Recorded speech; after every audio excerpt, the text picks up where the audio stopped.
أعوذ بالله من الشيطان الرجيم.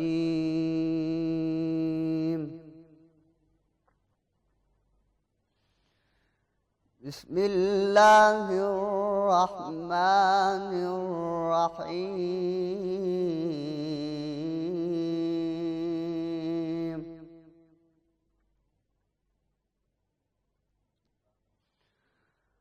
وضرب لنا مثلا ونسي خلقه قال من يحيي العظام وهي رميم.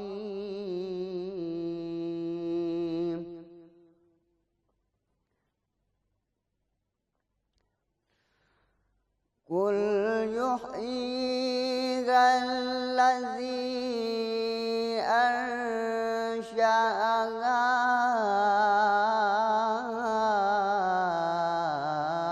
أول مرة وهو بكل خلق عليم.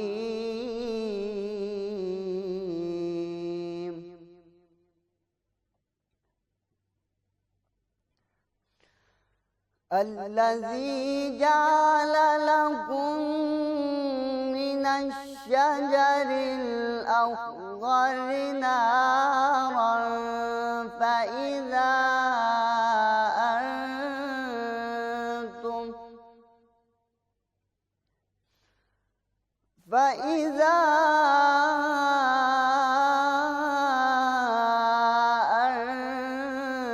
أنتم منه توقدون.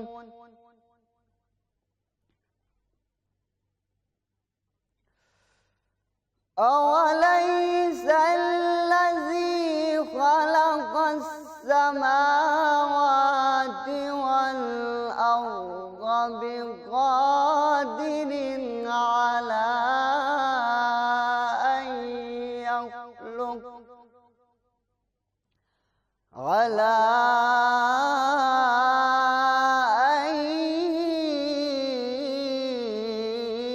يخلق مثلهم؟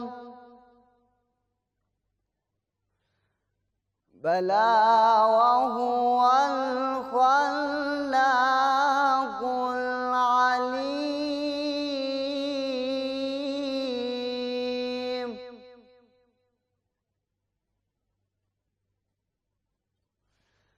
إنما أمره إذا أراد شيئا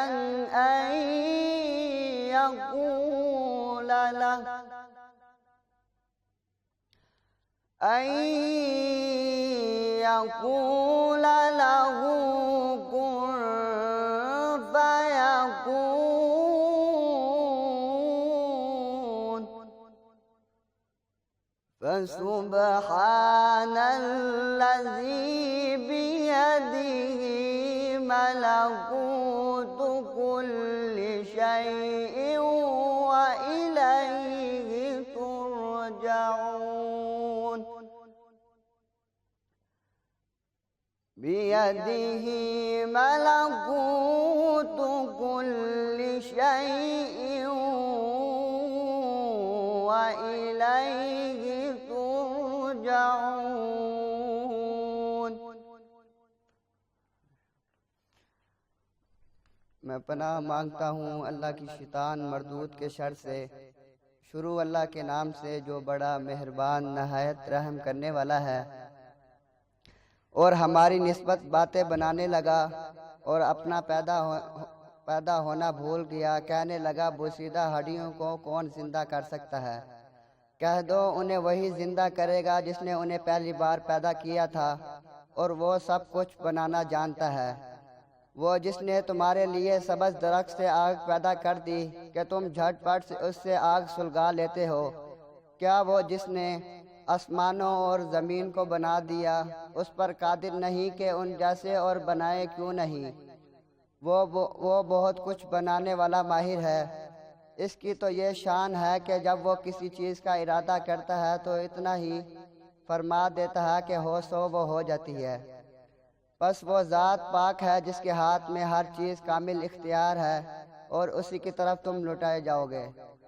صدق اللہ العظیم۔ جزاک اللہ، سبحان اللہ۔ قاری محمد حمزہ قاسم صاحب نے بہت ہی خوبصورت انداز میں کلام الہی کی خوبصورت آیات کی تلاوت فرمائی اور انتہائی خوبصورت لب و لہجے کے ساتھ ان آیات مبارکہ کا ترجمہ بھی کیا ہے۔ لاہور نیوز کی رمضان ٹرانسمیشن جاگو لاہور رمضان اسپیشل میں آپ سب کو خوش آمدید کہتے ہیں۔ میں ہوں آپ کی میزبان منیبہ آصف۔ امید کرتی ہوں کہ آپ لوگ اس وقت جہاں کہیں بھی ہوں گے ٹھیک ٹھاک ہوں گے اور اللہ تعالیٰ کی جو رحمتیں ہیں اور جو برکتیں ہیں وہ بھی سمیٹ رہے ہوں گے۔ رمضان المبارک میں تمام مسلمان اللہ کی رضا کے لیے روزہ رکھتے ہیں اور دن بھر بھوک پیاس اللہ کی رضا کی خاطر برداشت کر کے اللہ کی خوشنودی حاصل بھی کرتے ہیں، کیونکہ رمضان المبارک میں تمام دن بھوک پیاس کو برداشت کیا ہوتا ہے، تو سب کی خواہش ہوتی ہے کہ اس بھوک اور پیاس کو برداشت کرنے کے بعد جب سحری اور افطاری ہوتی ہے تو اس میں مزے مزے کے کھانے اور مشروبات سے لطف اندوز ہوا جائے۔ تو جناب سحری اور افطاری میں مزیدار اور لذیذ کھانے بنانے کے لیے خواتین کو بہت زیادہ محنت کرنی پڑتی ہے، جو گھریلو خواتین ہوتی ہیں۔ چونکہ اب رمضان المبارک کے آخری ایام چل رہے ہیں تو سارا رمضان خواتین نے خوب محنت سے کچن میں گھر والوں کے لیے مزیدار اور لذیذ کھانے تیار کرنے میں گزارا ہوا ہے اور خوب ثواب بھی ان لوگوں نے سمیٹا ہے۔ تو اس کے ساتھ ہی سارا دن جب کچن میں ہم کھڑے رہتے ہیں تو خواتین میں جوڑوں کے درد کے مسائل بھی سامنے آنا شروع ہو جاتے ہیں۔ تو جوڑوں کے مسائل اور ان کی وجوہات کیا ہو سکتی ہیں؟ کیا کچن میں کھڑے رہنے سے ایسے مسائل پیدا ہو سکتے ہیں یا ان تمام مسائل سے کوئی اور بھی چیزیں وابستہ ہیں، اور ان مسائل سے کیسے چھٹکارا حاصل کیا جا سکتا ہے؟ اس پر آج ہم بات کریں گے۔ ہمارے ساتھ اس وقت موجود ہیں پروفیسر ڈاکٹر میاں حنیف صاحب ہیں، آرتھوپیڈک اینڈ اسپائن سرجن ہیں۔ ڈاکٹر صاحب آپ کو خوش آمدید کہتی ہوں جاگو لاہور میں، کیسے ہیں آپ؟ بہت شکریہ منیبہ، آپ نے انوائٹ کیا سیکنڈ ٹائم یہاں پہ۔ ڈاکٹر صاحب ماہ رمضان جس طرح چل رہا ہے، آخری ایام ہے، اور جس طرح میں بات کری تھی کہ خواتین کا جو کام ہے گھریلو خواتین کا وہ بہت زیادہ کئی گنا بڑھ جاتا ہے کچن میں کام کرنا، لیکن اس کے بعد جوڑوں میں درد کے حوالے سے کافی شکایات سامنے آتی ہیں۔ تو مجھے یہ بتائیے کہ کام کا زیادہ ہونا اس کی وجہ ہے کہ ان کے جوڑوں میں درد ہو جاتی ہیں، یا اور بھی کوئی وجوہات سامنے آتی ہیں؟ یہ پروگرام تو آپ کو پہلے کرنا چاہیے تھا، رمضان شروع ہونے سے پہلے، تاکہ لوگوں میں اویئرنیس آتی۔ ایک میں سٹوری آپ کو سناتا ہوں۔ بچپن میں ایک ہم ڈائلاگ لکھتے رہے ہیں کہ ایک ڈاکٹر اور مریض کے درمیان مکالمہ، اس میں ہم لکھتے ہوتے تھے کہ ایک مریض پہنچتا ہے ڈاکٹر کے پاس اور کہتا ہے کہ ڈاکٹر صاحب میرے پیٹ میں درد ہے۔ ڈاکٹر اسے کہتے ہیں کہ اچھا کیا ہوا، کیسے، کیا کھایا آپ نے؟ تو اس نے کہا رات کو میں نے کھانا کھایا اور کھانے میں جلی ہوئی روٹی تھی، مجھے لگتا ہے کہ اس کی وجہ سے ہوا ہے۔ ٹھیک ہے۔ تو ڈاکٹر نے اپنے ڈسپینسر کو بلایا، اسے کہا کہ اس کی آنکھوں ایک دوائی لے کے آؤ۔ وہ دوائی لے کے آیا اور اس کی آنکھوں میں ڈالنی شروع کر دی۔ تو مریض نے کہا ڈاکٹر صاحب میرے تو پیٹ میں درد ہے، آپ میری آنکھوں میں ڈال رہے ہیں۔ کہتے ہیں آپ کو نظر نہیں تھا آیا کہ آپ جلی ہوئی روٹی کھا رہے ہو اور آپ کے پیٹ میں درد ہونا ہے، تو آپ کی آنکھیں خراب ہیں، آپ کا پیٹ تو بعد میں خراب ہوا۔ تو سملرلی ہمیں جوڑوں کا درد جو نظر آتا ہے اس کی وجوہات کچھ اور ہوتی ہیں۔ اچھا۔ جو مریض میرے پاس آتا ہے عام طور پہ ہوتا کیا ہے کہ وہ اوور ویٹ ہوتے ہیں۔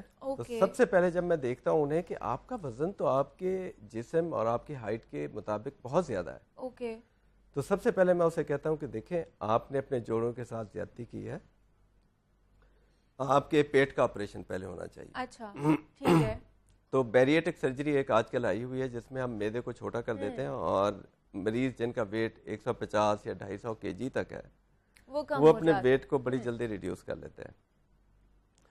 تو سب سے پہلے میں انہیں کہتا ہوں کہ اپنا ویٹ کم کر کے آئیں۔ ٹھیک ہے۔ گھٹنوں کا کوئی قصور نہیں ہے، آپ کی کمر کا کوئی قصور نہیں ہے، آپ نے جو اوور ایٹنگ کی ہے، مطلب جو ویٹ ہے وہ بھی ایک وجہ بن سکتی ہے ہماری جوڑوں کے ویٹ۔ اور ہوتا کیا ہے کہ ہم سحری اور افطاری میں اتنا کھا لیتے ہیں، روزہ نام ہے اعتدال کا، بے شک بے اعتدالی کا نام نہیں ہے۔ اور اگر آپ دیکھیں کہ افطاری کے وقت کیا کچھ اور کیسے لوگ کھا رہے ہوتے ہیں، اور ایسے بھائی وہ کھانا فری میں ہے پر آپ کا جسم تو فری نہیں ہے۔ آپ کے جسم کے اوپر جو آپ برڈن ڈال رہے ہو اسلام میں ہے کہ آپ میانہ روی اختیار کرو. بالکل ایسے ہی میانہ روی صرف خرچ میں نہیں ہے, پیسوں میں نہیں ہے, میانہ روی ہے کھانے میں بھی میانہ روی ہے کہ آپ اتنا کھائیں جتنا آپ کے جسم کو ضرورت ہے. اچھا ٹھیک ہے. آپ زندہ رہنے کے لیے کھائیں, کھانے کے لیے زندہ مت رہیں. جب آپ زیادہ کھائیں گے, اوور ایٹنگ کریں گے, آپ کا ویٹ بڑھنا شروع ہو جائے گا اور پھر غلط چیزیں کھائیں گے تو اس سے پھر کیا ہوتا ہے کہ جوڑوں کا درد اور کمر کا درد. لیکن کیا ڈاکٹر صاحب ویٹ کے علاوہ بھی بہت ساری وجوہات ہو سکتی ہیں, کیونکہ عموماً ہم دیکھتے ہیں کہ جوڑوں کے درد یا ہڈیوں کا درد ہم سردیوں میں زیادہ محسوس کرتے ہیں کہ وہ چاہے کوئی بھی ایج میں ہو ان کو زیادہ ہوتا ہے, لیکن گرمیوں میں بھی جب یہ چیزیں ہوتی ہیں تو پھر وہ کوئی ڈیزیز کی وجہ سے بھی تو ہو سکتی ہے. جی ڈیفینیٹلی بہت ساری ڈیزیزز ہیں.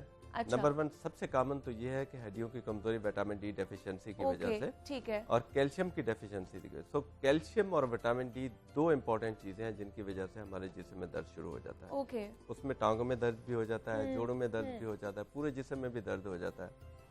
تو یہ ایک بہت بڑی وجہ ہے. اور دوسری چیز جو ہے ایکسرسائز نہ ہونا.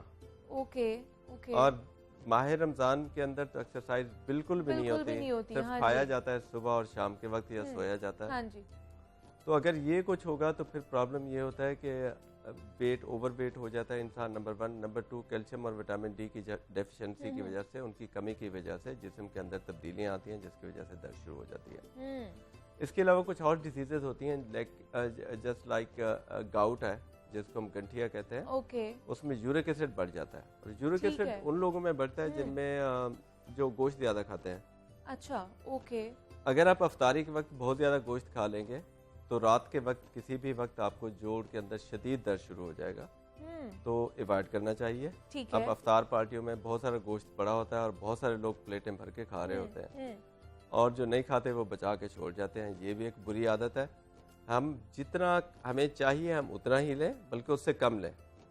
تو آپ صلی اللہ علیہ وسلم کے زمانے میں ایک طبیب آیا مدینے کے اندر, اور اس نے کہا کہ جی میں نے یہاں پہ طب کرنی ہے. تو آپ صلی اللہ علیہ وسلم نے فرمایا کہ یہاں پہ تو لوگ بیمار نہیں ہوتے. اس نے کہا وہ کیسے؟ کہتے ہیں وہ جب بھوک ہوتی ہے تو کھانا چھوڑ دیتے ہیں. تو بھوک رکھ کے اگر آپ کھائیں گے تو ہم کوشش کرتے ہیں بھوک کے علاوہ اتنا کھایا جائے کہ ہمارا اٹھنا بیٹھنا بھی مشکل ہو جاتا ہے, محال ہو جاتا ہے. تو یہ ساری چیزیں ہیں. تو سردیوں کے اندر جو آپ بات کر رہی تھیں کہ وٹامن ڈی اور کیلشیم کی ڈیفیشنسی ہوتی ہے, وٹامن ڈی دھوپ میں ہوتا ہے. دھوپ کے اندر ہم لوگ جاتے نہیں ہیں, ہمارا لیڈیز کا ایکسپوئر تو بالکل بھی نہیں ہوتا, اور وہ سارا دن کھڑی رہتی ہیں, ایکسرسائز نہیں ہوتی.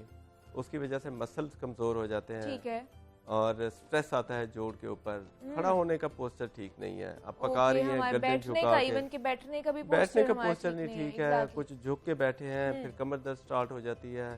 اب کھڑے ہونے کا طریقہ اور گردن کو آپ ٹی وی دیکھ رہی ہیں, بڑے غلط طریقے سے دیکھ رہی ہیں, تو گردن میں درد شروع ہو جائے گی, کمر میں درد شروع ہو جائے گی. تو پراپرلی ہر چیز کو ایک طریقے سے بیٹھنا اور طریقے سے کھڑا ہونا, اور زندگی لائف سٹائل جو ہے, تو ڈیلی لائف جو ہے اس میں یہ آپ کا life style is very important. تو پھر اس کا ڈاکٹر صاحب اس کا علاج کیا ہے؟ اگر اس طرح کی جوڑوں کی دردیں نکل آتی ہیں تو پھر کیا کوئی میڈیسن لینی چاہیے, ڈاکٹر سے رجوع کرنا چاہیے, کیا کرنا چاہیے؟ کیونکہ بہت سے لوگ خود بھی پرسکرائبڈ کر کے خود کو ہی دوائیاں کھا لیتے ہیں نا جوڑوں کے درد کی بھی, مطلب کوئی بھی پین کلر کھا لی تاکہ ریلیف آ جائے فار دا ٹائم بینگ. میں سب سے پہلے کہوں گا جب ہم ڈاکٹروں میں ایک چیز پڑھائی جاتی ہے, prevention is better than cure. Exactly, پرہیز علاج سے بہتر ہے. تو میں سمجھتا ہوں کہ پرہیز ہمیں کرنا چاہیے سب سے پہلے. ٹھیک ہے, ہمیں کھانے میں پرہیز کرنا چاہیے, اور بہت ساری چیزیں بہت سارے لوگوں کو سوٹ نہیں کرتی جس کی وجہ سے انہیں پین سٹارٹ ہو جاتا ہے. اچھا اوکے. جیسے گاؤٹ کے مریض ہیں, انہیں بڑا گوشت نہیں کھانا چاہیے, انہیں جو دال چنا ہے وہ نہیں کھانا چاہیے, پالک نہیں کھانی چاہیے, میٹھا کم استعمال کرنا چاہیے. تو سب سے زیادہ ضروری یہ ہے کہ میٹھا سب سے کم, جبکہ وہ سب سے زیادہ ہوتا ہے. میٹھا آپ لاسٹ پہ لے کے جائیں, سب سے کم. نمبر 1 چاول اور آٹا, یہ وہ چیزیں ہیں جن کے اندر میٹھا ہوتا ہے, یہ بھی کم. اب پروٹین اور اس کے علاوہ فیٹ, یہ ایک پروپورشنیٹ ان کا جو ایک تناسب ہے وہ برقرار رکھیں گے تو اس سے آپ کی جو جسم ہے وہ ٹھیک رہے گا. ٹھیک ہے. تو نمبر 1 پرہیز آپ نے کرنا ہے ان چیزوں سے جو آپ کے وزن کو بڑھاتی ہیں, ان چیزوں سے جن سے آپ کے گاؤٹ کو زیادہ بڑھنے کا خطرہ ہوتا ہے, ان سے پرہیز کریں. نمبر 2 ایکسرسائز کریں, اور ایکسرسائز آپ بہت ساری دیکھ لیں. واک کرنا اور تیز واک کرنا, سلو واک نہیں کرنی, تیز واک کرنا ایک بہت اچھی ایکسرسائز ہے. جم ایکسرسائزز ہیں لیکن وہ بھی خود سے نہیں کرنی. ٹھیک ہے. سب سے پہلے ٹریننگ لیں کہ ویٹ آپ نے اٹھانا کیسے ہے, ورنہ بہت سارے مسل اسپرین کے ساتھ اور مسل اسپازم کے ساتھ آ جاتے ہیں کیونکہ وہ غلط طریقے سے کر لیتے ہیں. لیکن ڈاکٹر صاحب جو خواتین اگر نہیں جا سکتی، جم نہیں جا سکتی، تو گھر پہ وہ واک کر لیں، وہ بہتر ہے ان کے لیے. گھر پہ واک کر سکتی ہیں، بلکہ آج کل آپ دیکھیں تو یوگا اور چھوٹی موٹی ایکسرسائزز نیٹ سے بھی مل جاتی ہیں. وہ کمر کو صحیح رکھنے کے لیے، جوڑوں کو صحیح رکھنے کے لیے ایکسرسائزز جو روٹین کی ہیں وہ کرتی رہیں. ٹھیک ہے. کمر کے لیے میں کہوں گا کہ کیٹ ایکسرسائزز ہیں جو نیٹ سے ملتی ہیں. جو بلی ایکسرسائز، آپ نے بلی کو دیکھا ہوگا ایکسرسائز کرتے ہوئے، کبھی وہ لمبی ہو کے کر رہی ہوتی ہے، کبھی یوں کر کے کر رہی ہوتی ہے، اسٹریچ کر رہی ہوتی ہے، تو وہ نیٹ سے آپ کو مل جائیں گی وہ ایکسرسائزز. وہ بڑی اچھی ایکسرسائزز ہیں، وہ کریں. اسی طریقے سے جن کو جوڑوں کا درد ہے، گنٹھیا ہے، ریومیٹائڈ آرتھرائٹس ہے، ان کو جو ہے وہ ایکسرسائزز، اسپیسیفک ایکسرسائزز ہیں کہ آپ نے چیزیں کیسے پکڑنی ہے، چمچ کیسے پکڑنا ہے. ان کے ہاتھ نیچے کی طرف ٹیڑھے ہونے شروع ہو جاتے ہیں. ٹھیک ہے. تو ان کا طریقہ ہے کہ آپ نے چمچ کیسے پکڑنا ہے، آپ نے چھری کانٹا کیسے پکڑنا ہے، آپ نے چیزیں کیسے کاٹنی ہے، اپنے برتن کیسے اپنے واش کرنے ہیں، تو ساری چیزیں. تو اگر یہ کریں گی تو وہ جو ڈیفارمیٹیز ڈیولپ ہوتی ہیں، جیسے جو ٹیڑھے ہوتے ہیں، وہ ختم ہو جاتی ہیں.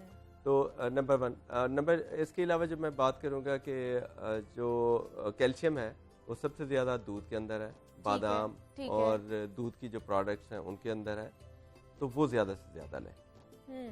جن کو انٹالرنس ہے کہ میں دودھ نہیں لے سکتی، میں چیز نہیں لے سکتی، یا میں بادام وغیرہ نہیں لے سکتی، تو وہ کیلشیم کی ایک گولی لے لیں روز کی. ٹھیک ہے. وٹامن ڈی، بہت سارے لوگوں کو ایشو ہوتا ہے کہ ہم دھوپ میں نہیں بیٹھ سکتے، رنگ کالا ہو جائے گا، یہ ہو جائے گا. رنگ تو ویسے ہی پتہ نہیں کالا ہی ہوتا ہے.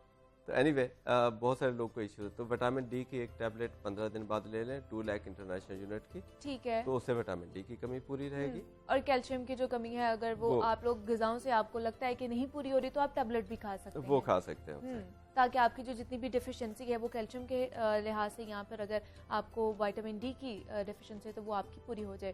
پروفیسر ڈاکٹر میاں حنیف صاحب ہمارے ساتھ موجود تھے، آرتھوپیڈک اینڈ اسپائن سرجن ہیں. ڈاکٹر صاحب بہت شکریہ آپ کے وقت کا کہ آپ یہاں پر آئے ہیں. اور ہڈیوں کے پرابلمس کے حوالے سے ہم بات کر رہے تھے کہ یہ بڑھتے ہی جا رہے ہیں. سردیوں میں تو عموماً دیکھا جاتا ہے کہ سردی کی وجہ سے بڑھتے ہیں، لیکن گرمی میں بھی آج کل خواتین اس چیز کی شکایت کرتی ہیں. تو احتیاط ہم لوگوں نے لازمی کرنی ہے اور اپنے کھانے پینے کا بھی دھیان رکھنا ہے. یہاں پہ ایک چھوٹی سی بریک لیتے ہیں، ملتے ہیں اس بریک کے بعد.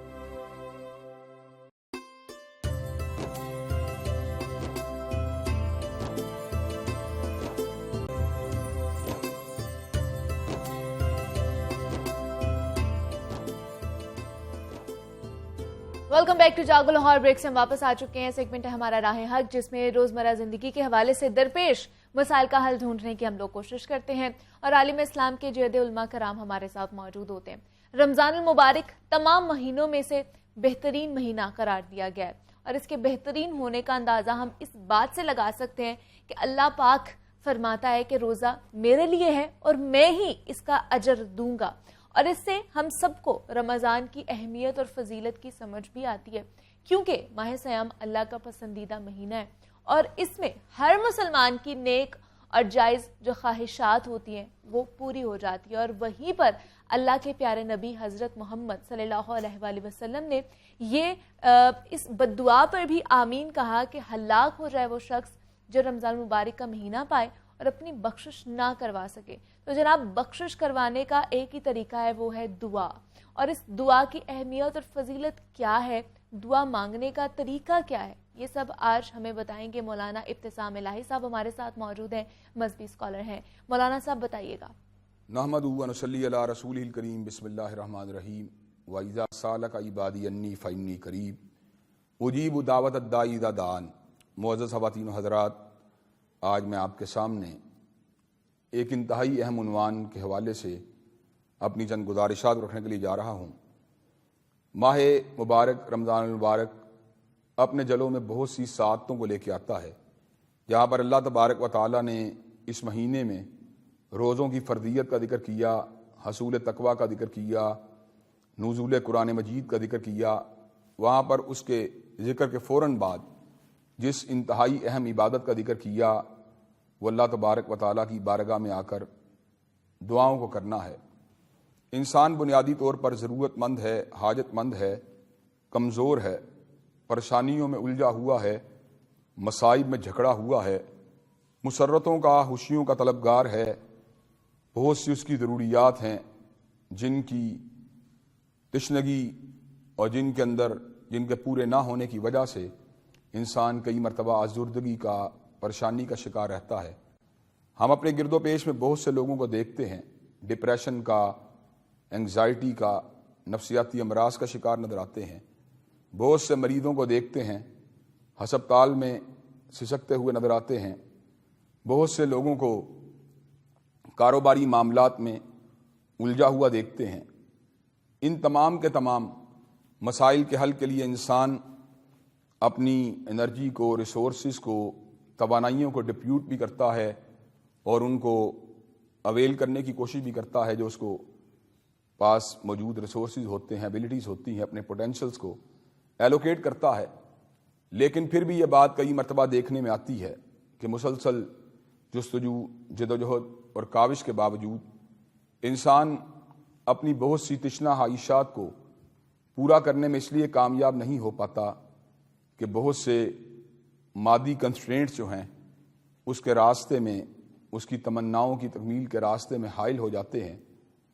کئی مرتبہ انسان اپنی ان خواہشات کو تشنہ دیکھ کر، ادھورا دیکھ کر مزید پریشانی کا شکار بھی ہو جاتا ہے اور اس کے دل سے ہوک اٹھتی ہے، اس کے دل سے ایک کیفیت ایسی عزم حلال کی پیدا ہو جاتی ہے کہ کاش کوئی ایسا ذریعہ، کوئی ایسا سبب ہو جس کے ذریعے میں اپنی خواہشات کی تکمیل کر سکوں، اپنی تشنہ خواہشات کو پورا کر سکوں، اپنے خوابوں کو شرمندہ تعبیر کر سکوں، اپنے تخیلات کو مجسم ہوتا ہوا دیکھ سکوں۔ تو ان تمام کی تمام باتوں سے نجات حاصل کرنے کے لیے، پریشانیوں سے اور الجھاؤ سے، اللہ تبارک و تعالیٰ نے کلام حمید میں ایک بہت ہی خوبصورت راستہ اپنے بندوں کو دکھلایا ہے۔ اللہ تبارک و تعالیٰ فرماتے ہیں وَإِذَا سَأَلَكَ عِبَادِي عَنِّي فَإِنِّي قَرِيبٌ، جب میرے بندے میرے بارے میں سوال کرتے ہیں پس بے شک میں قریب ہوں۔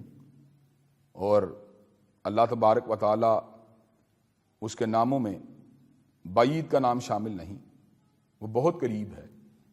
کتنا قریب؟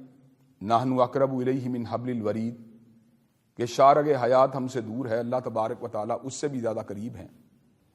اللہ تبارک و تعالیٰ انسانوں کو بنانے کے بعد ہمیشہ ان کے معاملات سے متعلق رہے۔ اللہ تبارک و تعالیٰ کبھی اپنے بندوں کے احوال اور ان کے معاملات سے غافل نہیں ہوئے۔ اندھیری رات میں سیاہ پتھر پر رینگنے والی چیونٹی کے قدموں کی چاپ کو سن بھی رہے ہوتے ہیں اور اس کو چلتا ہوا دیکھ بھی رہے ہوتے ہیں۔ مچھلی کے پیٹ میں سیدنا یونس علیہ السلام تہہ بحر ظلمات موجود تھے۔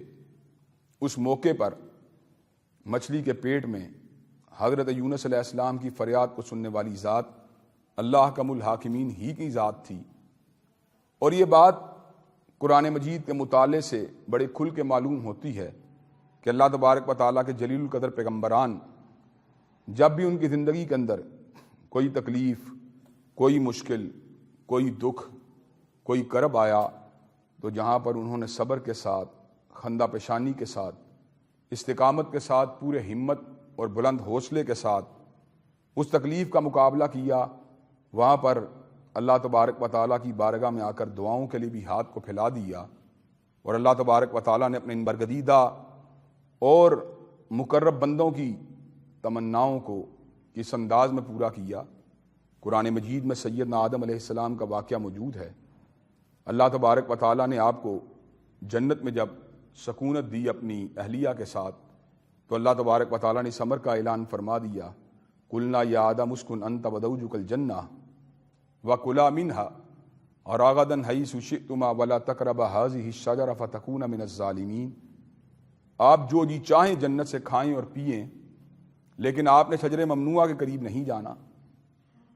اب شیطان جو ہے جنت کے اس غیر معمولی انوائرمنٹ میں جب حضرت آدم علیہ السلام کو اپنی اہلیہ سیدہ حوا کے ساتھ مقیم دیکھتا ہے تو اس کا حسد دو چند ہو جاتا ہے، اور اس کی ایک ہی تمنا ہوتی ہے، اس کی ایک ہی خواہش ہوتی ہے کہ کسی طرح سیدنا آدم علیہ السلام کو، ان کی اہلیہ کو اس جنت سے باہر نکلوا دیا جائے۔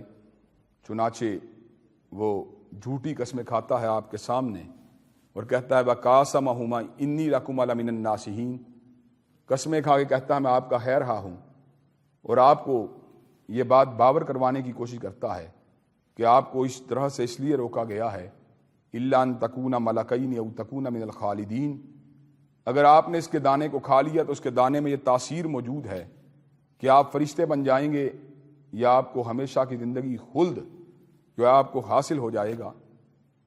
انسان میں ایک وسوسے کی جو ہے یہ جو کیفیت جو ہے پیدا ہوتی ہے۔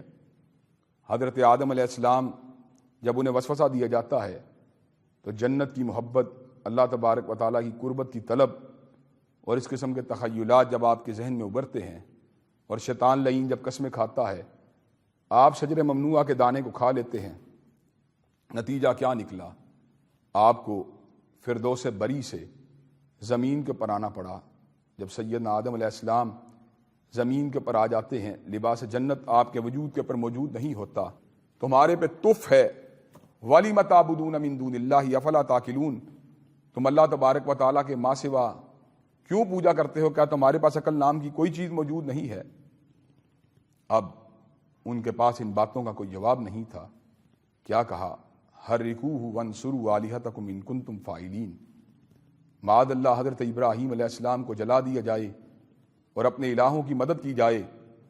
ایسے عالم میں چتا کو بڑکایا گیا، جلایا گیا، حضرت ابراہیم علیہ السلام کو اس میں پھینکنے کی باری آئی تو ایسے عالم میں سیدنا ابراہیم علیہ السلام نے الفاظ کہے، آپ نے اللہ تبارک و تعالیٰ کی بارگاہ میں آ کے ندا دی، حسبنا اللہ و نعم الوکیل، میرے لیے اللہ کافی ہے اور وہ بہترین کارساز ہے۔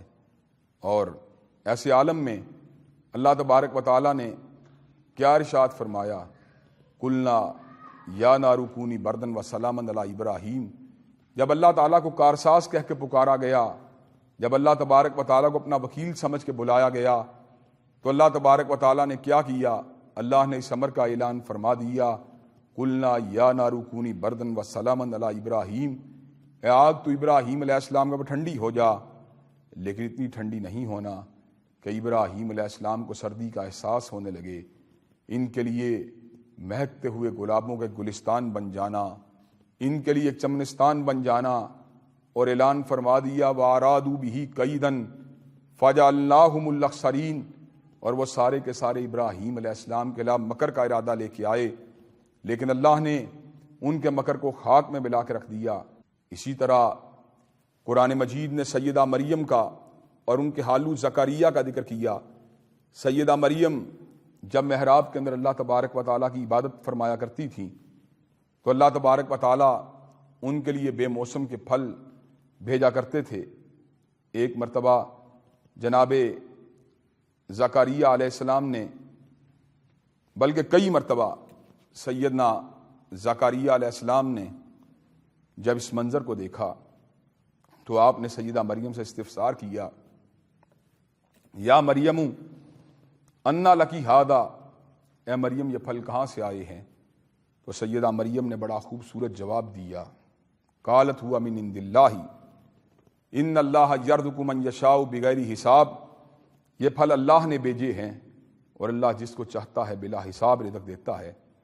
اب سیدنا زکریا نے جو کہ بڑھاپے کے عالم میں تھے اور جن کی بیوی بھانج ہو چکی تھی، اللہ تبارک و تعالیٰ کی بارگاہ میں آ کے دعا مانگی، ربی حب لی من لدنک ذریۃ طیبۃ انک سمیع الدعاء، اے میرے پروردگار مجھے بھی پاکیزہ اولاد عطا فرما، بے شک اب دعاؤں کو سننے والے ہیں۔ اسی طرح قرآن مجید نے ان کی دعا کو اور مقامات پر بھی ذکر کیا، جن میں سے ایک مقام یہ ہے، ربی لا تذرنی فردن وانت خیر الوارثین، اللہ مجھے تنہا نہ چھوڑنا اور آپ بہترین وارث ہیں۔ اللہ تبارک و تعالیٰ کی بارگاہ میں آ کے دعا مانگی، یرثنی و یرث من آل یعقوب واجعلہ ربی رضیہ، اللہ مجھے ایک بیٹا عطا فرما جو میرا بھی وارث ہو اور آل یعقوب کا بھی وارث ہو۔ دعا کے اندر گویا کہ اللہ تبارک و تعالیٰ کی بارگاہ میں آ کے التجا کی کہ اللہ تبارک و تعالیٰ مجھے عام بیٹے کی ضرورت نہیں، بلکہ مجھے ایک ایسا بیٹا چاہیے جس کے سر کے اوپر تاج امامت و نبوت ہو۔ اللہ تبارک و تعالیٰ نے اس امر کا اعلان فرما دیا، یا زکریا انا نبشرک بغلام اسمہ یحییٰ لم نجعل لہ من قبل سمیہ، اے زکریا آپ کو بیٹے یحییٰ کی بشارت ہو اور ہم نے اس جیسے نام والا بیٹا پہلے پیدا ہی نہیں کیا۔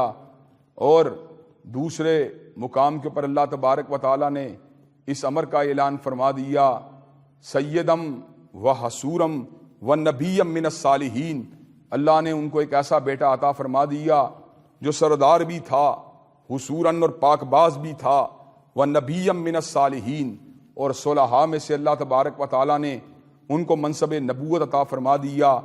اور ان نبیوں کے ساتھ ساتھ آپ حضرت رسول اللہ صلی اللہ علیہ وسلم کی حیات مبارکہ پہ ذکر کریں، آپ ان کی حیات مبارکہ پہ غور و فکر کریں، ان کی حیات طیبہ کا اگر مشاہدہ اور مطالعہ کریں اور ان کی سیرت مبارکہ اور ان کی عبادات کے اوپر غور و فکر کرنے کے بعد جب ان کا ذکر کریں تو اس بات کو سمجھنا کچھ مشکل نہیں کہ آپ مسلسل اللہ تبارک و تعالیٰ کی بارگاہ میں آ کر ہمیشہ اپنے دستے سوال کو پھیلاتے رہے، آپ اللہ تبارک و تعالیٰ کی بارگاہ میں آ کے ہمیشہ دعا فرماتے رہے۔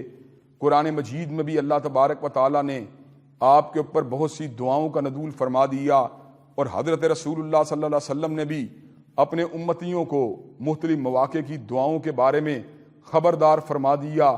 آپ جب دین قیم کے اور دین حنیف کے معاملات کے اوپر غور و فکر کرتے ہیں تو ہمیں اس بات کو سمجھنا کچھ مشکل نہیں کہ مسجد میں داخلے کی دعا بھی موجود ہے، مسجد سے باہر نکلنے کی دعا بھی موجود ہے، بیت الخلاء کی دعا بھی موجود ہے، بیت الخلاء سے باہر نکلنے کی دعا بھی موجود ہے، کھانا کھانے کی دعا بھی موجود ہے، کھانے سے پہلے بسم اللہ پڑھنے کا بھی ذکر موجود ہے، کھانا کھانے کے بعد الحمدللہ کہنے کا ذکر بھی موجود ہے، اسی طرح جانور کے گلے کے اوپر چھری چلانے کی دعا بھی موجود ہے، سواری کے اوپر بیٹھ کر جو دعا پڑھنی چاہیے اس کا بھی ذکر موجود ہے۔ گویا کہ پوری کی پوری زندگی اللہ تبارک و تعالیٰ کی بارگاہ میں آ کے حضرت رسول اللہ۔ ٹھیک ہے، مولانا ابتسام الہی صاحب ہمارے ساتھ موجود ہیں۔ مولانا صاحب بہت شکریہ آپ کا، یہاں پہ ایک چھوٹی سی بریک لیتے ہیں، آپ نے کہیں نہیں جانا، ملتے ہیں اس بریک کے بعد۔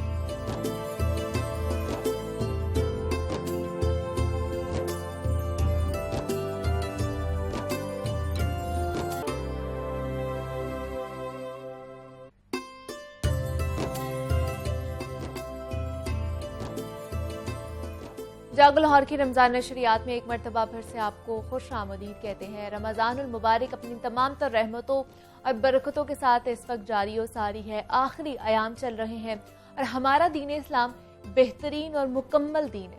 اس کا اندازہ اس بات سے لگا سکتے ہیں ہم لوگ کہ ہمیں اس دنیا میں آنے کا مقصد بھی بتایا گیا ہے، اور اس دنیا میں کس طرح ہم نے رہنا ہے یہ بھی ہمیں بتایا گیا ہے۔ ہم انسان ہیں، گناہ بھی کر سکتے ہیں، اور ساتھ ہی یہ بھی بتایا گیا ہے کہ اس گناہ کی معافی کیسے ملے گی، اللہ کے ہاں کس طرح ہم معافی طلب کر سکتے ہیں۔ اور اسی طرح اب ہمیں رمضان المبارک بھی عطا کیا گیا ہے، اور اس میں روزے رکھنے کا حکم دیا گیا ہے، اور اب روزے کا حق کیسے ادا کیا جائے یہ بھی بتایا گیا ہے ہمیں۔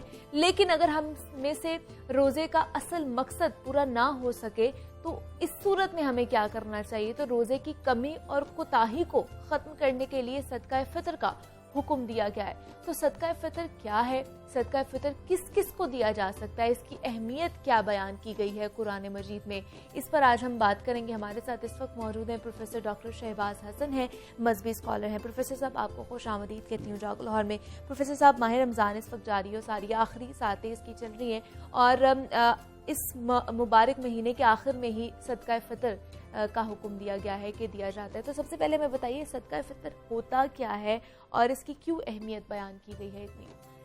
بسم اللہ الرحمن الرحیم۔ صدقہ کے حوالے سے تو معروف ہے، سب لوگ جانتے ہیں کہ صدقہ کیا ہے جی، لیکن یہ خاص صدقہ ہے جس میں صدقہ کے ساتھ فطر کا لفظ بھی موجود ہے۔ ٹھیک ہے، جیسے ہم عید الفطر کا لفظ بولتے ہیں، ہاں جی، تو فطر کا لفظی معنی ہوتا ہے روزے افطار کرنا، مطلب یہ ہے کہ روزے رکھ لینا، ٹھیک، جس پر ہم عید الفطر مناتے ہیں، یعنی وہ عید جو روزے رکھنے کے بعد، یعنی سارے روزے افطار کرنے کے بعد جو عید ہے ہاں، اس کو عید الفطر کہتے ہیں۔ ٹھیک ہے، تو اسی طرح روزے رکھنے کے بعد جو صدقہ ادا کیا جاتا ہے روزے کے سلسلے میں، ہاں ہاں، اس کو صدقۃ الفطر کہتے ہیں۔ ٹھیک ہے، اس کے لیے دوسرا لفظ زکوٰۃ الفطر کا بھی ہے، یعنی ایک طرح سے یہ زکوٰۃ بھی ہے، اور ایک طرح سے صدقہ بھی ہے، اور صدقات میں بھی ویسے صدقہ نفل ہوتا ہے، فرض ہوتا ہے، تو اس لیے اس کے لیے صدقہ کا لفظ بھی ہے اور زکوٰۃ کا لفظ بھی ہے۔ اچھا ٹھیک ہے۔ تو اصل میں یہ ہے کہ انسان سے بشری تقاضے سے کوئی کمی کوتاہی رہ جاتی ہے، بنیادی طور پر تو اس کو کوشش کرنی چاہیے کہ روزے کے جو آداب ہیں ان کو وہ ملحوظ خاطر رکھے، جیسے کہ حدیث کے اندر موجود ہے کہ جو شخص جھوٹ بولنا نہیں چھوڑتا یا جھوٹے کام نہیں چھوڑتا تو اس کو اللہ کو اس کی کوئی ضرورت نہیں ہے کہ اس نے اپنا کھانا پینا چھوڑا ہوا ہے، یعنی حتی الامکان تو وہ کوشش کرے گا کہ جتنی بھی غیر اخلاقی چیزیں ہیں یا غیر اخلاقی معاملات ہیں ان سے بچنے کی کوشش کرے، لیکن ظاہر ہے پھر بھی انسان کی ایک لمٹ ہے، بعض دفعہ انسان کسی لا علمی میں یا کوتاہی میں یا جانتے بوجھتے یا لا علمی میں کوئی ایسا کام اس سے ہو جاتا ہے، روزے کے جو مکمل آداب ہیں وہ ملحوظ خاطر نہیں رکھ سکا، تو اب اللہ تعالیٰ نے روزوں کی پاکیزگی کے لیے تاکہ وہ روزے مکمل طور پر اللہ کی بارگاہ میں قبول ہوں، اور جو کمی کوتاہی روزے کی حالت میں ہو گئی ہے اس کا کفارہ صدقۃ الفطر کی شکل میں ادا ہو جائے۔ ٹھیک ہے، تو یہ اس کی، لیکن قرآن و حدیث کی روشنی میں ہمیں بتائیے کہ کیا اس کی اہمیت اور فضیلت بیان کی جی وہی اس میں حدیث میں چونکہ اشارہ ہے نا کہ نبی علیہ السلام نے فرمایا کہ یہ طہرۃ للصائم ہے، یعنی طہرہ کا معنی ہوتا ہے پاکیزگی، یعنی روزے دار کی پاکیزگی کا ذریعہ ہے، مطلب اس کے روزوں کو پاک کرنے کا ذریعہ ہے۔ ٹھیک ہے، اور دوسرا مقصد یہ بیان کیا گیا کہ یہ تومۃ للمساکین ہے، مسکینوں کا کھانا ہے، تومہ یعنی مسکینوں کے کھانے کا انتظام ہو جائے۔ ٹھیک ہے، اور اسی وجہ سے بطور خاص جو ہے وہ اجناس دی جاتی ہیں، اگرچہ نقدی بھی جائز ہے، اچھا لیکن جینس اس لیے دی جاتی ہے کہ بطور خاص عید والے دن غریبوں اور مسکینوں کے کھانے کا انتظام ہو سکے۔ ٹھیک ہے، لیکن اس سال کیا شرح اس کی مقرر کی گئی ہے فطرانے کے حوالے سے؟ دیکھ اس میں پہلی چیز تو یہ ہے کہ نبی علیہ السلام نے جو صدقۃ الفطر یا زکوٰۃ الفطر یا ہم اس کو اپنی بولی میں فطرانہ کہتے ہیں، جی وہ ایک سا مقرر کی ہے، تو سا ایک اربوں کے ہاں پیمانہ ہے جو آپ کہہ لیں کہ ماپنے کا پیمانہ ہے۔ اچھا، یعنی اس میں اگر آپ مثال کے طور پر کھجور ڈالتے ہیں تو اس کا وزن اور ہوگا، اس میں اگر جو ڈالتے ہیں تو اس کا وزن اور ہوگا، ٹھیک ہے، اگر اس میں آپ چاول ڈالتے ہیں تو اس کا وزن اور ہوگا، گندم کا وزن اور ہوگا، آٹا ڈالتے ہیں تو اس کا وزن اور ہوگا، تو اس لیے اس میں تو وہ فلیکسیبلٹی ہے، گنجائش موجود ہے کہ اس میں اس کا وزن کم بیش ہو جائے، یعنی صنف کے اعتبار سے، لیکن ہم عام طور پر جو صنف استعمال کرتے ہیں، چاول استعمال کرتے ہیں، گندم استعمال کرتے ہیں، تو مطلب یہ کہ جو ایوریج ہمارا یا اوسطاً کھانا ہے یا عمومی طور پر جو زیادہ غذا ہم استعمال کرتے ہیں چاول اور گندم وغیرہ کی شکل میں کرتے ہیں، اگرچہ کچھ اور آئٹمز بھی ہم استعمال کرتے ہیں، لیکن جو میجر پورشن ہمارے کھانے کو وہی ہے، تو اس میں یہ کہ اگر چاول کے حساب سے لیتے ہیں تو وہ تو بن جاتا ہے 3 کلو، یعنی اس سا کی اندر جو وزن نکلتا ہے، ٹھیک ہے، اگر ہم گندم کے حساب سے لیتے ہیں تو ظاہر ہے پھر وہ وزن تھوڑا سا کم ہو جائے گا۔ اس میں بھی آگے ایک علمی بحث ہے، چونکہ آپ نے کہا قرآن و حدیث کے حوالے سے جو بات ہے، تو ایک سا جو ہے وہ اگر آپ عراق کا سا لیتے ہیں تو اس کی مقدار تھوڑی سی زیادہ بن جاتی ہے، اگر آپ مدینے کا حجازی سا لیتے ہیں تو وہ تقریباً 2.5 کلو کے قریب بنتا ہے۔ ٹھیک ہے، تو اب 2.5 کلو میں آپ گندم کا حساب کر لیں کہ 2.5 کلو جو گندم کا ریٹ کیا ہے وہ کتنا بنتا ہے، اگر چاول ہیں تو اس کے حساب سے اس کا ریٹ کیا بنتا ہے۔ اس میں کچھ لوگوں نے احتیاط کا حکم دیا ہے، اس میں مطلب ایک جیسے بعض علاقوں کے لوگ ہوتے ہیں وہ روزانہ ایک وقت میں ضرور چاول پکاتے ہیں، ایک وقت میں روٹی کھاتے ہیں، دوسرے وقت میں چاول پکاتے ہیں، تو وہ ایک ایوریج اگر آپ نکالیں گے تو وہ ڈیفرنٹ ہو جائے گی۔ ٹھیک ہے، مطلب اس میں زیادہ احتیاط تو اس میں ہے کہ وہ دونوں اصناف کو آپ شامل کر لیں، پھر بھی بہرحال اس میں فتویٰ یہ ہے کہ آپ کوئی بھی صنف اس میں شامل کر سکتے ہیں۔ مثال کے طور پر ہم نے کہا کہ ایک سا میں جو چاول آتے ہیں 3 کلو آتے ہیں، تو اب 3 کلو کا مطلب اگر 100 روپے کلو بھی اگر لگاتے ہیں تو وہ 300 روپے ہو جائے گا۔ گندم کا ریٹ جو ہے اس حساب سے کم ہو جائے گا، گندم کا بھی لگا سکتے ہیں، آٹے کا بھی لگا سکتے ہیں، کیونکہ وہ اس میں کھانے کا نا کھانا تیار بھی وہ کر سکتے ہیں یا تیار شدہ بھی ان کو آپ دے سکتے ہیں، تو اس میں کوئی مسئلہ نہیں ہے۔ باہر کا بھی اس میں جو ایوریج عام طور پر آج کا نکالی جا رہی ہے 200 کے قریب، اگر اس کو نکال لیا جائے تو وہ ایوریج انشاءاللہ پوری ہو جائے گی۔ اور یہ پر پرسن بنتا ہے، یہ گھر کے جو ہے ہر شخص پر یہ فرض ہوتا ہے کہ اس نے فطرانہ دینا ہے، یہ صاحب استطاعت پر ہی یہ بنیادی طور پر ذمہ داری تو ہے جو سربراہ ہے گھر کا نا، اچھا ٹھیک ہے، بنیادی طور پر اس کی ذمہ داری اس نے اپنی طرف سے بھی دینا ہے، اس نے اپنے گھر کے تمام افراد کی طرف سے، چھوٹے ہوں بڑے ہوں، ایون وہ بچہ جو عید سے پہلے پیدا ہوا ہے اس کا بھی فطرانہ ادا کرنا ہے، تمام افراد کی طرف سے ادا ہوتا ہے۔ لیکن یہ جو آپ نے مقدار کے حوالے سے بات کی، نصاب کے حوالے سے بات کی، تو اس میں چونکہ یہ کہا گیا کہ اس کا مقصد ہے روزے دار کے روزے کو پاک کرنا، تو ظاہر اگر غریب روزہ رکھ رہا ہے تو اس کو بھی ضرورت ہے کہ اس مقصد کے لیے تو وہ بھی نکالے۔ ٹھیک ہے، اس لیے کچھ علماء کا یہ فتویٰ کہ اگر ایک غریب آدمی ہے اس کا بھی جذبہ یہ ہو، اگر اس کو مل رہا ہے یعنی وہ مستحق ہے، زکوٰۃ کا حقدار ہے، اس کو لوگ فطرانہ دے رہے ہیں، لیکن وہ اپنے روزے کی پاکیزگی کے لیے اگر وہ بھی نکال دیتا ہے تو اللہ اس کے جذبے کی قدر کرے. تو یہ ایک بریک علمی بات ہے، لیکن اصلاً باہر وہی ہے جس کے پاس جو افورڈ کرتا ہو، جس کے پاس موجود ہو تو وہ نکالے. اور گھر کے سارے فرد کے حوالے سے جی گھر کے سارے افراد کی طرف سے گھر کے سربراہ نے ادا کرنا ہوتا ہے. اور سب فرد پہ ہی یہی نصاب جو ہے لاگو ہوتا ہے جی سب کے لیے. اس میں یہ نہیں کہ چھوٹا ہے تو اس کا کم ہو یا بڑا ہے زیادہ، تو سب کے لیے ایک ہی وہ نصاب اور اس کی مقدار ہے. اور دوسرا پروفیسر صاحب، یہ ہمیں عید سے پہلے ہی کیا ادا کرنا ہوگا یا عید والے دن ہی ہمیں ادا کرنا ہوتا ہے؟ اس میں نبی علیہ السلام کا جو حکم ہے، جس کو ہم قولی حدیث کہتے ہیں، آپ کا ارشاد اور فرمان ہے، وہ یہ ہے کہ آپ نے ہمیں حکم دیا ان تو ادا قبل خروج الی الصلاۃ، کہ آپ نے نماز کے لیے نکلنے سے پہلے اس کو ادا کرنے کا حکم دیا ہے.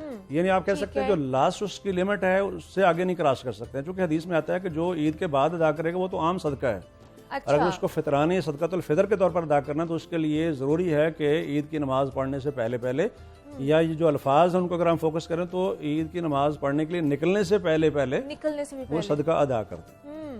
البتہ اس میں تھوڑی سی فلیکسیبلٹی رکھی گئی ہے، چونکہ صحیح بخاری اور حدیث کی دیگر کتابوں میں یہ موجود ہے کہ نبی علیہ السلام نے تو فرمایا کہ یہ لاسٹ لمٹ اس کی یہ ہے کہ عید سے پہلے آپ نے ادا کرنا. اچھا ٹھیک ہے. واجب تو اس وقت ہوتا ہے جب پورے روزے آپ نے رکھ لیے، چونکہ وہ صدقۃ الفطر ہے. ہاں جی.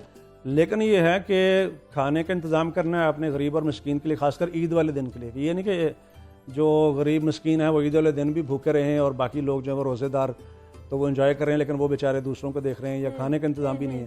تو بیسیکلی وہ جو کھانے کا انتظام ہے اس کے لیے جو صحابہ کرام کا عمل تھا کہ وہ عید سے 1 دن پہلے یا 2 دن پہلے ادا کر دیا کرتے. اچھا ٹھیک ہے. تو اس کا مطلب یہ ہے کہ اس کو بہت پہلے ادا کرنا مناسب نہیں ہے، چونکہ وہ فطرانہ بیسیکلی کوئی کپڑوں کے لیے نہیں ہے یا دیگر ضروریات زندگی کے لیے نہیں ہے، وہ بنیادی طور پر عید والے دن کا کھانا ہے.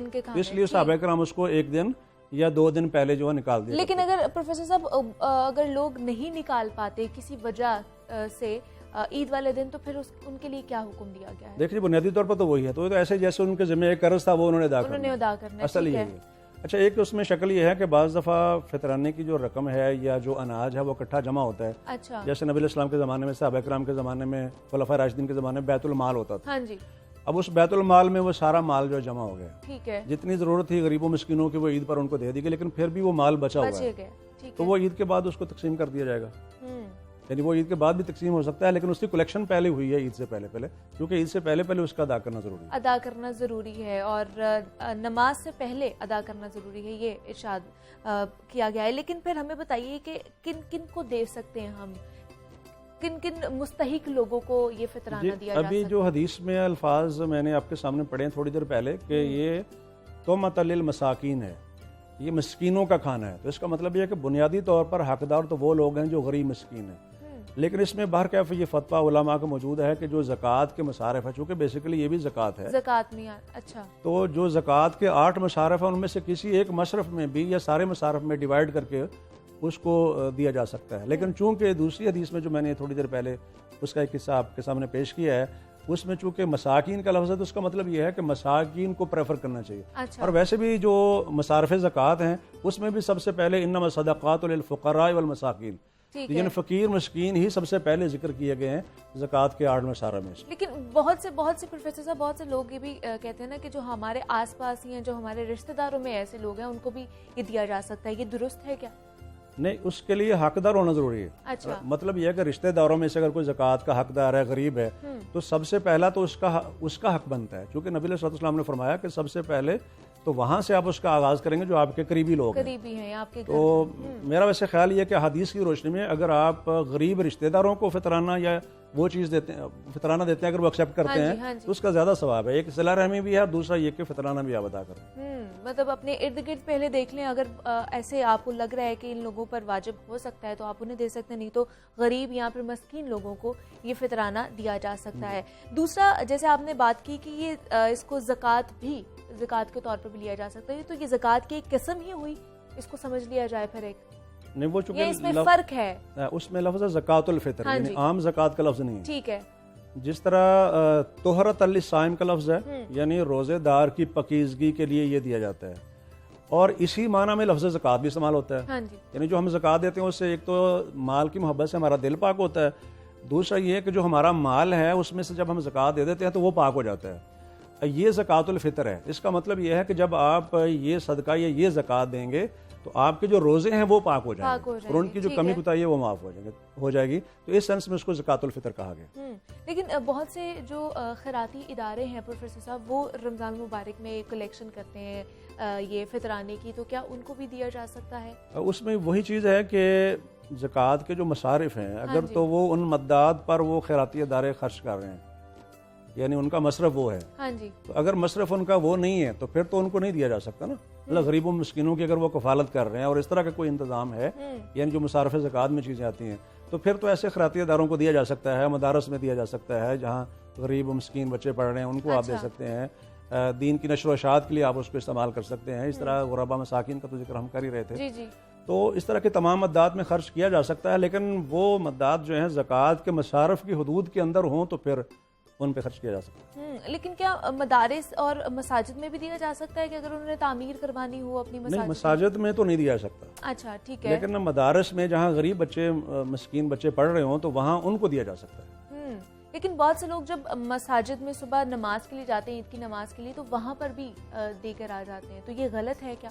نہیں, وہاں اگر غریب مسکین لوگ موجود ہیں, مثال کے طور پر مسجد کے وہاں امام پہ بھی تو ہے, کلیکٹ کر رہے ہوتے ہیں نا لوگ, مسجد کا امام ہے, اگر وہ غریب مسکین ہے حقدار تو اس کو دے دیں, بلکہ اس کو پریفر کرنا چاہیے کہ ایک نیک آدمی ہے اس کو آپ, غریب بھی ہے اس کو آپ دے رہے ہیں, تو اس میں تو مسئلہ نہیں ہے. اور کلیکشن میں یہ ہے کہ جو لوگ آپ سمجھتے ہیں کہ حقدار ہیں ان کو آپ دیں. دوسرا یہ بھی ہوتا ہے کہ بعض دفعہ جس کو آپ دے رہے ہیں وہ یہ کہہ رہا ہے کہ وہ حقدار ہے لیکن آپ کو علم نہیں ہے, تو پھر اس کو دینے میں کوئی حرج نہیں ہے. نہیں, لیکن پھر کس طرح ہمیں اس بات کا خیال رکھنا چاہیے کہ ہم جس کو دے رہے ہیں وہ حقدار ہے؟ وہ تو ہم نے تھوڑی سی بات پہلے کی ہے. سب سے پہلے جب آپ رشتہ داروں میں ایسے لوگوں کو فائنڈ کریں گے, قریبی لوگوں کو, محلے داروں کو آپ فائنڈ کریں جو جن کو جان پہچان کے لوگ ہیں, تو اگر ایسا ممکن نہیں ہوا تو پھر ہم یہ ہے کہ ظاہر وہ فطرانہ تو آپ نے دینا ہے. مثال کے طور پر آپ عیدگاہ میں عید کی نماز پڑھنے کے لیے چلے گئے ہیں, آپ نے فطرانہ ادا کرنا ہے, پہلے آپ نے ادا نہیں کیا اور وہاں فرض کریں رشتہ دار بھی نہیں, تو ظاہر جو بھی اویلیبل وہاں پر ہوگا جس کے بارے میں آپ کو علم نہیں ہے کہ حقدار ہے یا نہیں ہے, اس کے کہنے کی بنا پر اس کو دے رہے ہیں. چونکہ حدیث میں یہ بھی ہے کہ نبی علیہ السلام غریب مسکین جس کو سمجھتے تھے, آپ علیہ السلام جس کو غریب اور مسکین سمجھتے تھے اس کو فطرانہ دے دیتے تھے اگر وہ قبول کر لیتا تھا. اچھا ٹھیک ہے. مطلب آپ کے علم میں یہ ہے کہ غریب مسکین ہے, اس کی ہزاری حالت ایسی ہے, ایکسیپٹ کر لیتا اس کو دے دیں. ٹھیک ہے. لیکن پریفریبلی کیا ہے, ہم لوگ پیسے دے دیں اس چیز میں یا پھر اجناس لے کے یہ چیزیں لے کر دے دیں؟ اس میں کچھ علماء کا تو یہ موقف ہے کہ اجناس ہی دینی چاہیے. اچھا. لیکن اس میں یہ موقف درست نہیں ہے.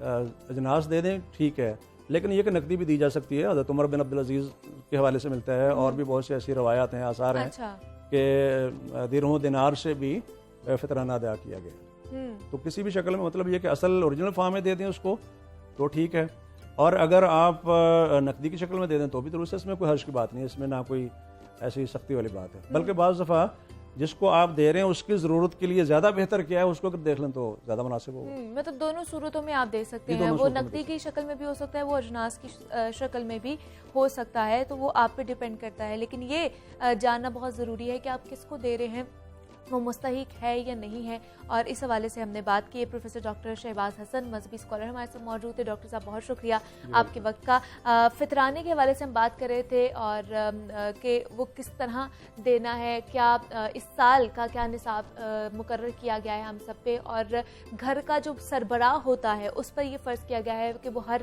گھر کا جتنے بھی شخص ہیں ان کے حوالے سے جتنا جتنا ان کا فطرانہ بن رہا ہے وہ عید کی نماز سے پہلے ادا کیا جائے, تاکہ جتنے بھی غریب لوگ ہیں جتنے بھی مسکین لوگ ہیں ان تک جو ان کا حق ہے وہ پہنچایا جا سکے, اور ہماری طرح وہ بھی عید کی جو خوشیاں ہیں وہ سمیٹ سکے. تو یہاں پہ ایک چھوٹی سی بریک لیتے ہیں, مزید بھی ہم نے آپ سے بات کرنی ہے, لیکن یہاں وقت تو ایک چھوٹی سی بریک.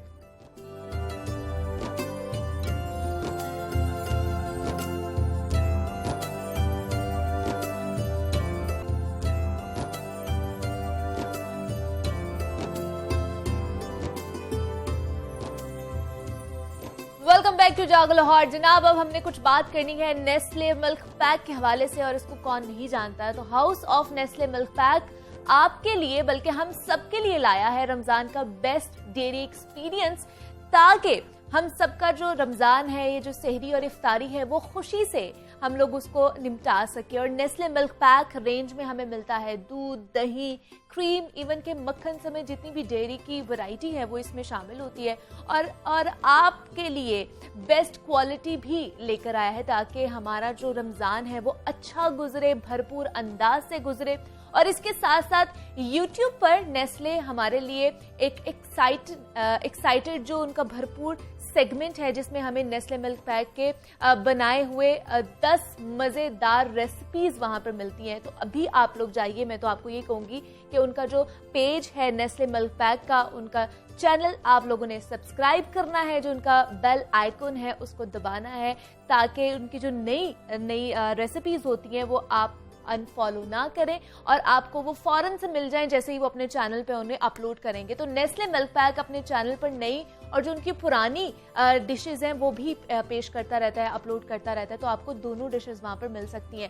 تو مزیدار ڈیزرٹس بنانے کے لیے جناب نیسلے کی اسموتھ ٹیکسچر کریم استعمال کر سکتے ہیں. اگر ملک شیک بنانا ہے, کیونکہ بچے ملک شیک بہت زیادہ پسند کرتے ہیں, اور مزیدار اگر آپ نے چائے بنانی ہے تو اس کے لیے آپ استعمال کر سکتے ہیں نیسلے کا بھرپور گاڑھا دودھ. اور نیسلے کے مکھن کی اگر بات کی جائے تو انتہائی بھرپور, اسموتھ اور مزیدار ہے. تو آپ چاہیں تو اسے اپنے کھانے کے اوپر ڈال کے کھا سکتے ہیں. تو اگر آپ نہیں یہ کھانا چاہتے تو اسے اپنے کھانے کے لیے بھی تیار کر سکتے ہیں, اس سے اپنا کھانا تیار کر سکتے ہیں. تو نیسلے دہی کو جناب انہوں نے باسہولت پاؤچز اور الگ الگ سائزز میں بھی پیک کیا ہے تاکہ ہم اپنی سہولت کے مطابق اس کو استعمال کر سکیں. تو امید کی جاتی ہے کہ آپ یہ جو مزیدار کی ریسیپیز ہیں یہ ضرور گھر پہ ٹرائی کریں گے, ان تمام پروڈکٹ سے بنائیں گے اور نیسلے ملک پیک کے ساتھ گزاریں گے اپنا رمضان خوشی کے ساتھ. اور رمضان کے بعد جب عید آئے گی تو اس پہ بھی آپ ان کی جو پروڈکٹس ہیں وہ دودھ, دہی, مکھن, اس کو جتنی بھی ڈیری پروڈکٹس ہیں وہ ان کو یوز کریں گے اور اپنا جو رمضان اور عید ہے اس کو اچھے اور بھرپور انداز سے گزاریں گے. تو یہ تو کچھ بات ہوگی ڈیری پروڈکٹس کے حوالے سے. آگے بھی ہم نے ڈیری پروڈکٹ کی بات کرنی ہے, لیکن اب ہم نے بات کرنی ہے آئس کریم کے حوالے سے. تو جناب ہیکو 100% خالص ڈیری آئس کریم ہے جو خالص دودھ اور تازہ کریم سے بنی ہوئی ہے. اور ہیکو نے اپنا جو سفر تھا وہ 70 سال پہلے شروع کیا تھا اور پاکستان کا اب وہ number 1 dairy ice cream brand بن چکا ہے. اور اکثر لوگ جو ہوتے ہیں وہ ڈیری آئس کریم اور جو فروزن ڈیزرٹس ہوتے ہیں نا وہ ایک ہی پروڈکٹ سمجھتے ہیں, ان میں ان کو فرق نہیں سمجھ آتا. تو اس پہ فرق کیا ہے وہ میں آپ کو بتاؤں کہ جو ڈیری آئس کریم ہوتی ہے وہ ڈیری فیٹ سے بنی ہوئی ہوتی ہے, جبکہ جو فروزن ڈیزرٹس ہوتے ہیں وہ ویجیٹیبل فیٹ سے بنے ہوتے ہیں. اس لیے جو فروزن ڈیزرٹس ہوتے ہیں وہ اپنے لیبل پر لفظ جو آئس کریم ہے اس کا ذکر نہیں کر سکتے ہیں, وہ الاؤ نہیں ہوتا ہے ان کو. تو اگر آپ بھی 100% آئس کریم سے لطف اندوز ہونا چاہتے ہیں تو جناب میری طرف سے ہائیلی ریکمینڈڈ ہے کہ آپ ہیکو آئس کریم گھر پر لے کر آئیں, اپنے بچوں کو بھی کھلائیں, خود بھی کھلائیں. کوئی اس کا سائیڈ افیکٹ نہیں ہے, اس کا جو ٹیسٹ ہے وہ بھی بھرپور ہے, اور 100% جو آپ کو وہ ice cream dairy ice cream ملے گی. تو آپ افطاری میں آج ہی کو آئس کریم کھائیں اور جو گرمی ہے اس کو بھی بھگائیں. تو اب ہم نے آگے بڑھنا ہے اور ناظرین اپنا جو یہ والا سیگمنٹ ہے اس کو ہم نے آگے لے کر جانا ہے. تو برکتوں اور رحمتوں والا مہینہ آپ کو پتہ جاری و ساری ہے. تو ماہ رمضان میں جہاں خصوصی عبادات کا اہتمام کیا جاتا ہے وہیں پر بچوں کے براٹ اپ کا خیال بھی رکھا جانا چاہیے کہ ہم نے بچوں کا براٹ اپ کیسے کرنا ہے. سب والدین اپنے بچوں سے بے انتہا محبت کرتے ہیں اور اکثر والدین اس محبت میں تمام حدیں پار کر جاتے ہیں اور بچوں کی ہر بات بھی ماننا شروع ہو جاتے ہیں. پھر ایک وقت ایسا بھی آتا ہے ہمارے اوپر کہ بچہ ضد پر آ جاتا ہے اور والدین مجبور ہو کر رہ جاتے ہیں کہ مسئلہ, اور یہ مسئلہ اب ہر گھر کا مسئلہ بنتا جا رہا ہے. تو جناب کس طرح کا ہمیں براٹ اپ کرنا چاہیے اپنے بچوں کا, لڑکوں کا کس طرح کرنا چاہیے, لڑکیوں کے حوالے سے ہمیں کیا کیا احتیاطی تدابیر اختیار کرنی چاہیے, تعلیم و تربیت کے حوالے سے ہم نے بات کرنی ہے. ہمارے ساتھ اس وقت ماہر نفسیات معافیہ ملک موجود ہیں, ان سے بات کرتے ہیں. معافیہ آپ کو خوش آمدید کہتی ہوں. جاگو لاہور میں کیسی ہیں آپ؟ آپ کیسی ہیں؟ میں بھی ٹھیک ٹھاک. رمضان کیسا گزرا آپ کا؟ الحمدللہ بہت اچھا گزر رہا ہے. معافیہ جیسے میں بات کری تھی کہ ہمارا معاشرہ اگر میں یہاں پہ کہوں کہ اخلاقی بحران سے گرا ہوا ہے, تو مجھے بتائیے کہ ہمیں اپنے بچوں کے حوالے سے براٹ اپ کے حوالے سے کیا کیا چیزیں دیکھنی چاہیے, کیا کیا چیزیں ہمیں لیڈ کرتی ہیں کہ ہم نے اگر ان کا براٹ اپ کرنا ہے, وہ کوئی بھی ہو, وہ بچہ ہو یا پھر بچی ہو, ہمیں کن چیزوں کو زیادہ مد نظر رکھنا چاہیے, گھر کا ماحول کس طرح کا ہونا چاہیے؟ ٹھیک, سب سے پہلے اس میں کیا ہے امپورٹنٹ چیز یہ ہے, بچہ پیدا ہوا ہے, پیدا ہونے کے بعد ہی ہم اپنے بچوں کو